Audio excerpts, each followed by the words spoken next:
한가해 죽겠는 휴학생을 오늘 여기까지 왜 부르신 거죠?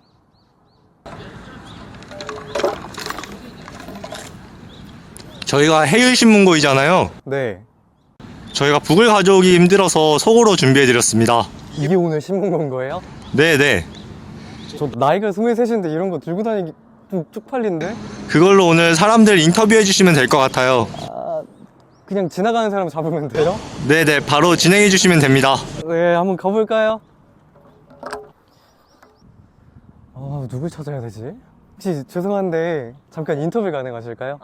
네. 혹시 몇 살이신지? 저 23살이요. 네. 그럼 23년 살아오시면서 혹시 법률 쪽으로 굴곡 있으셨는지? 제가 카드를 잃어버렸었는데 네. 카드를 주우신 분이 제 네. 걸 사용하셔가지고 경찰서에 신고를 했던 기억이 있습니다. 그러면 실종 신고를 하신 거예요? 어쩌다가? 카드를 결제를 하고 네. 무인 판매점에서 그대로 꽂고 나왔는데 네. 이제 그대로 결제를 하셨더라고요. 그걸 썼어요? 네네. 그 그 사람이? 카드를 써가지고 이제 괘씸해가지고 근데 요새는 이거 기록 남아가지고 안 쓸 텐데 신기하네요. 그래서 혹시 어떻게 되셨는지 여쭤봐도 될까요? 그래서 이게 신고 접수를 하고 담당 경찰관 분까지 배치가 됐는데 어떻게 처리됐는지를 저한테 안내를 안 해주셔서 저도 네. 이제 그렇게 흐지부지 끝나버렸어요. 금액적으로 보상받은 것도 없고 법적으로 그분이 처벌받은 것도 모르고 해서 그냥 그렇게 모르는 채로 넘겼습니다. 알겠습니다. 와, 이거 어디로 가야 되나? 학교가 넓어서 너무 넓어요, 여기. 두 분 앉아 계시는데 저기로 가볼까요? 저기 혹시 인터뷰 잠깐 가능하실까요? 네. 인터뷰를 진행하고 있다고 말씀드렸잖아요. 그래서 혹시 두 분 요새 고민 있으실까요? 저는 요즘에 아르바이트를 새로 구하고 있는데 이게 요즘에 안 구해져서 그게 고민인 것 같아요. 저는 이제 운전면허를 딴 지 2년이 됐는데 네. 렌트카를 빌리려고 하면 사고가 없어야 하거든요. 네. 그래서 요즘 한문철 유튜브를 많이 즐겨보고 있는데 뭔가 상대방이 잘못한 것 같고 이 차는 잘못 안 한 것 같은데 이 차가 과실 100%가 안 나오는 경우가 없더라고요. 그래서 다 한 70대 30 이런 느낌이라서 사고를 많이 조심해야겠다 이런 고민이 있습니다. 그러면은 저희가 신문고라고 그랬잖아요. 네. 잡아주시겠어요? 이게 뭐냐면은 저희가 북을 들고 다닐 수 없어서 이렇게 이게 저희 신문고예요. 네, 저희 팀이 혜연인데 그래서 얘 이름이 혜연 신문고예요. 네, 잡아주시고 네, 저희가 이제 신문고를 쳐주시면은 사연이 들어가게 됩니다. 한 번만 치면 되나요? 마음껏 치셔도 돼요. 네, 감사합니다. 저희 이제 인터뷰 몇 가지 질문 더 드릴게요. 조금 막 법률적인 사고가 있었다거나 아니면 보고 들은 게 있다면 혹시 말씀해 주실 수 있을까요? 저는 아까 말한 고민과 비슷하게 아르바이트를 그만둔 게 있는데 네. 이제 월급이 들어와야 되는데 사장님께서 계속 월급을 미루셔가지고 못 받을 뻔했던 경험이 있었어요. 고등학교 때 네. 저에 대한 악의적인 소문을 퍼뜨린 친구가 있었는데 뒷담화. 네, 근데 네. 그게 좀 정도가 심하고 범위가 광범위해서 네. 고소를 했었거든요. 네. 허위사실 적시에 의한 명예훼손으로 고소를 해서 지금 집행유예가 나온 걸로 알고 있어요. 네네.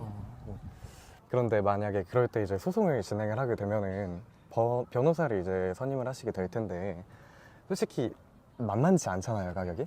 그럴 경우에 곤란하다거나 할 때는 어떻게 해결하실 건지 여쭤봐도 될까요? 그러면 선임을 못하지 않을까 하는 생각이 드네요. 변호사를 고용하기 위해서 돈을 어디서 빌리거나 하기에는 그게 더 부담이 되니까 그러기보다는 차라리 포기를 선택하지 않을까. 소송 해보셨다고. 저는 사실 네. 경찰을 통해서 소송을 한 거였어가지고 아. 경찰분께서 이러이러한 제목이 나온다고 말씀을 해주셨고 네. 그리고 소송이 진행되는 과정에서 검사분께서도 직접 전화하셔가지고 이러이런 형식으로 진행될 거다 듣기도 했고 요즘 인터넷에 블로그 같은데 네. 변호사분들이 글 올리시더라고요. 그래서 맞아요. 그 타이틀을 검색을 하면 이러이러한 형식으로 제목이 나온다? 이렇게 형량을 받을 수 있다? 이런 방법이 있다? 이렇게 다 올라와 있어서 사실 변호사를 굳이 선임하지 않아도 인터넷 검색만으로도 괜찮더라고요. 네, 이렇게 해서 저희가 인터뷰를 총 3번이죠. 저희가 이제 법률적인 거를 여쭤봤었는데 그렇게 많이 없을 줄 알았거든요. 생각보다 되게 많은 사연이 나와서 좀 놀랬던 것 같아요. 그래서 저희가 이제 뭐를 할 거냐면은 저희가 이제 스튜디오로 이동을 해서 지금은 저만 나오지만 이제 나머지 회원 팀들 4명 다 모여가지고 오늘 인터뷰한 거에 대해서 이야기를 해보려고 합니다. 네, 그러면은 저희 스튜디오로 이동하실까요? 네, 인터뷰 끝내고 이렇게 회원팀 만나러 왔습니다. 안녕하세요, 다들. 저희 인터뷰 내용 조금 더 자세하게 이야기해보면 좋을 것 같은데 저는 사실 그 인터뷰 보면서 진짜 법률이라는 게 우리 생활과 많이 밀접돼 있구나 이런 생각 많이 했거든요. 다들 그 카드 분실 문제 어떻게 보셨나요? 저는 아름다운 세상을 꿈꾸는 사람으로서 그런 일이 진짜 있다는 사람을 많이 못 봐가지고 약간 좀 충격 먹었어요. 왜 그 뭐지? 그 무인 판매점 거기에다 카드를 그대로 그대로 거기서 써서 꽂고 갔다는 것 자체가 고의적인 게 너무 느껴질 정도잖아요. 그러니까 사연자분이 괘씸하다고 표현을 하셨던 거고. 그래서 무서운 세상이 아닌가라는 슬픈 생각이 들었습니다. 휴지 필요하세요? 저도 K 양심이라고 그런 일이 전혀 한국에서 일어난다고 생각을 못했는데 그 사례를 보면서 또 하나의 충격으로 다가오고 또 오랜 시간이 지났는데 이제 경찰서에서 아직 해결됐다는 전화가 안 온다는 게 많이 후순위를 밀린 게 아닌가라는 생각도 드네요. 여러분 자전거 말고도 조심해야 될 게 있습니다. 요새는 위험해요. 맞아요. 좀 우리가 경각심을 가지고 있어야 되는 것 같기는 해요. 그 다음 문제는 알바비 미지급? 사실 이거 진짜 많이 들어간 것 같거든요. 저는 제 주변에서도 알바비 못 받았다라는 이야기를 한 3-4번은 들었던 것 같아요. 근데 저도 같이 일했던 사람들이 그런 경우가 있었는데 제가 알기로는 퇴사하고 유예 기간이고 그걸 넘으면 신고할 수 있다라고는 알고 있는데 그래서 일부러 바로 안 주고 업주들이 그 사람을 부정적으로 생각하면 미뤘다가 주는 경우도 있다라는 걸 들었어가지고 그런 문제가 있는 것 같아요. 자기가 요구하지 않으면 못 받을 수도 있는 상황이 될 수도 있지 않을까요? 저는 그래서 제 친구들이 이렇게 알바비를 못 받았어 라고 하면 노동청에 신고할 수 있는 방법들을 막 알려주긴 하거든요. 근데 사실 제 친구들이나 뭐 저희 또래들이나 그런 노동청에 대한 부분들을 잘 모르잖아요. 그래서 이런 부분에 대해서도 우리가 좀 간단하게 알려드리면 뭐 좋겠다 하는 생각도 들고 해결책이 좀 있을 수 있다. 노동청에 신고하세요, 여러분. 무조건. 노동청에 신고하시면 이렇게 알바비 미지급 같은 그런 이 법률의 문제지만 노동자의 입장에서 해결해 주시니까 이런 부분이 알고 있으면 좋을 것 같아요. 맞죠. 그런 비슷한 경험 있으신가요? 알바하거나 뭐 트러블이 있었던. 저 같은 경우에는 알바를 애초에 해본 적이 없어서 뭐야, 도련님이야? 도련님이네, 도련님. 용돈 받고 사실 살아. 이 부분에 있어서 크게 공감은 안 되는데 만약에 제가 이런 경험을 당하게 된다면 저는 변호사나 노무사를 막 찾아볼 것 같긴 한데 막 상담 비용 이런 것들이 또 부담스러워서 어떻게 해결해야 될지 참 난감할 것 같긴 그쵸. 합니다. 만약에 변호사나 막 노무사를 찾아가면 받아내야 될 알바비보다 상담 비용이 더 많이 들 것 같은데 배보다 배꼽이 훨씬 클 것 같아요. 그러니까 마지막 분은 소송을 직접 진행하셨다고 네. 제가 알고 있는데 인터뷰할 때 어떤 느낌이셨는지. 근데 제가 사실 인터뷰를 나가기 전에도 그러니까 같은 또래고 저 같은 경우에도 그런 경험이 많이 없었다 보니까 이게 법률적으로 조금 좀 딥한 얘기가 나올지는 몰랐는데 진짜 소송까지 진행하신 분이 있어가지고 조금 놀랐어요. 그쵸. 근데 제일 놀랬던 부분이 그걸 직접 알아보셨다고 하더라고요. 네, 맞아요.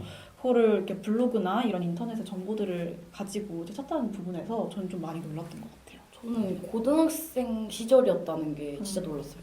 왜냐면 성인이 된 지금의 우리도 막 이랬을 것 같은데 고등학생 때 똑부러지게 딱딱딱딱 해가지고 했다는 게 뭔가 신기하기도 했고 약간 그 분노에 의해서 이제 그럴 수도 있어. 그럴 수도 있어. 원동력이 따로 있었던 거죠. 사실 사연자분께서는 정말 운이 좋다고 해야 되나? 그러니까 블로그나 내용이 이런 게 잘 맞아 떨어졌고 이게 순조롭게 진행이 됐지만 우리 생활에서 사실 법정에 서서 이게 순조롭게 흘러간다는 것 자체가 어려운 일이잖아요. 변호사를 만나러 가는 것도 그렇고 변호사를 만나서 비용을 지불하는 것도 상당한 문제가 있는 것 같아요. 혹시 그거에 대한 대안이나 뭐 방법이 있을까요? 만약에 제가 그 상황이 되었더라면 그냥 혼자 집에서 잉잉 울고 있을 것 같은데요? 그럴 땐 저희가 하고 있는 게 있죠. 뭐가 있죠? 저희가 이제 조금 홍보하는 게 있잖아요. 흥미로운 질문이 해율신문고라고 이제 법무법인 해율에서는 법무법인 해율 공익법센터에서 사연을 받아가지고 공익성이 강하거나 아니면 이제 조금 많이 억울해 보인다 이럴 경우에는 심사를 거친 뒤에 사연으로 채택이 되고 해당 채택된 사연은 첫 상담만 유튜브에 홍보 용도로 올라가는 거를 동의를 하시면은 법무법인 해율의 소송 서비스를 무료로 제공받을 수 있는 그런 제도를 시행하고 있습니다. 아시겠죠? 근데 그게 이제 몇 분만 채택을 해가지고 그렇게 상담을 진행해주고 이제 소송을 같이 진행해주는 건데 채택이 안 되면 그냥 넘어가는 건가요? 그럴 때 이제 해율이 뽑히지 못한 그런 정말 안타까운 사연들은 서면 상담을 또 진행해주고 있으니 많은 지원 부탁드립니다. 저희 방금 해율신문고에 대해서 소개를 해드렸는데 아무래도 해율신문고에 대해서 전체적인 진행 부분들을 저희가 다 알려드릴 순 없지만 그래도 인터뷰하신 분들 사연을 토대로 저희가 변호사님 이야기를 한번 들어볼 수 있을 것 같아요. 그래서 이제 간단하게 변호사님이 이야기하는 걸 듣고 해율신문고는 이런 거구나. 네, 한번 들어보면 좋을 것 같은데. 변호사님 섭외가 돼요? 저희 변호사님이 헤드형을 너무 이렇게 좋아해 주셔가지고 해주신다고 하시더라고요. 그래서 한번 이야기를 들어볼 수 있을 것 같아요. 잘합니다. 자, 그러면 한번 듣고 와보시죠. 가보시죠. 실수로 카드를 무인 점포에 두고 왔는데 누군가가 제 카드로 결제를 했어요. 이제 카드 자체에 대한 절도죄가 성립할 수 있고요. 아니면 놓고 왔기 때문에 점유이탈물 횡령죄가 될 수도 있고. 근데 이제 카드를 사용하는 거는 또 특별법이 존재합니다. 그래서 뭐 신용카드 사용죄라든지 신용카드 절도죄라든지 이제 복잡한 법리를 통해서 이루어지는 부분이기 때문에 근데 대처 방법을 찾아야 될 텐데 알게 되는 순간 사실 경찰에 신고하는 게 가장 빠르고 카드를 정지시켜 달라고 하는 게 이제 각 개인 사인으로서는 가장 중요한 조치일 것 같고 근데 이제 문제는 그 피해 보상금이 만약에 금액이 소액이거나 하면은 받아내기 이제 현실적으로 쉽지 않은 부분이 있는데 너무 큰 금액이 아니라면 범죄 당사자도 자기의 형량을 줄이기 위해서 피해 보전을 해주기 때문에 크게 문제가 안 됩니다. 통상적으로는 당연히 가해자 입장에서는 자기가 훔쳐간 돈이라고 생각한다면 훔쳐간 돈보다는 많은 금액을 보통 합의금으로 내놓긴 합니다. 근데 이거는 정말 뭐라고 해야 돼? 범위가 너무 넓어서 어떻게 일상적인 건 아닌 것 같습니다. 네. 알바를 그만뒀는데 사장님이 밀린 월급을 주지 않아요.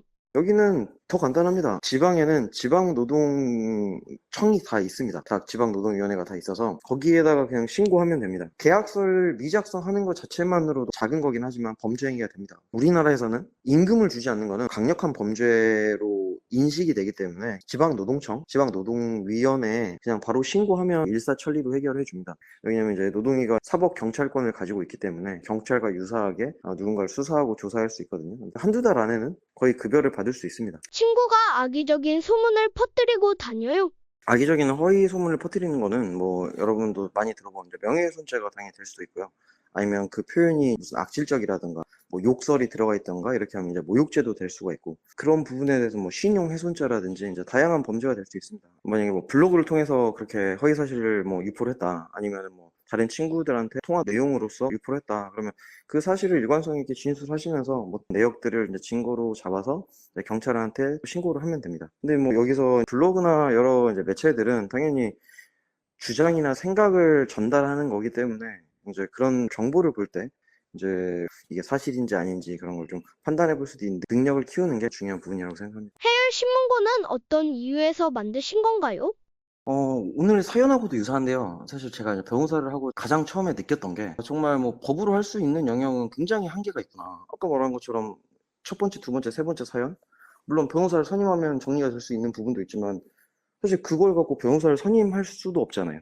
하지만 사회적인 분쟁이 있는 건 맞고 500만 원, 1000만 원을 들여서 그 신용카드 10만 원 긁힌 거를 고소해서 처리할 수는 없잖아요. 사회 기반 시스템이 필요한데 해율 신문고를 런칭했다고 보면 될 것 같습니다. 그러니까 변호사로서 살아가는 기반을 만들어준 거에 대한 우리의 공익적 의무라고 생각하고, 영상을 보는 청년들에게 해주고 싶은 말씀이 있으신가요? 청년분들이 많으실 텐데요. 지금 사회 문제가 많지만 최대한 긍정적인 면들을 바라보면서 또 생각을 고민하고 주위 사람들과 나누다 보면 충분히 좋은 탈출구를 찾을 수 있을 거라 생각합니다. 변호사님 이야기 한번 듣고 와보셨는데 만약에 비슷한 사연이 있으신 분들은 참고해 주시면 좋을 것 같고 구체적인 상담이 필요하신 분들은 어떻게 하면 좋을까요? 저희가 하단 고정 댓글에 해외 사이트를 입력해 놓을 테니 여러분이 가셔서 사연을 이제 야무지게 적어주시면 될 것 같습니다. 야무지게. 해율 신문고 소개해드리고 다양한 사연까지 소개해드렸는데 다들 도움이 되셨는지 모르겠어요. 도움이 되셨길 바라고. 그럼 여기까지 해율 대학생 홍보대사 1기의 혜영팀이었습니다. 감사합니다. 감사합니다.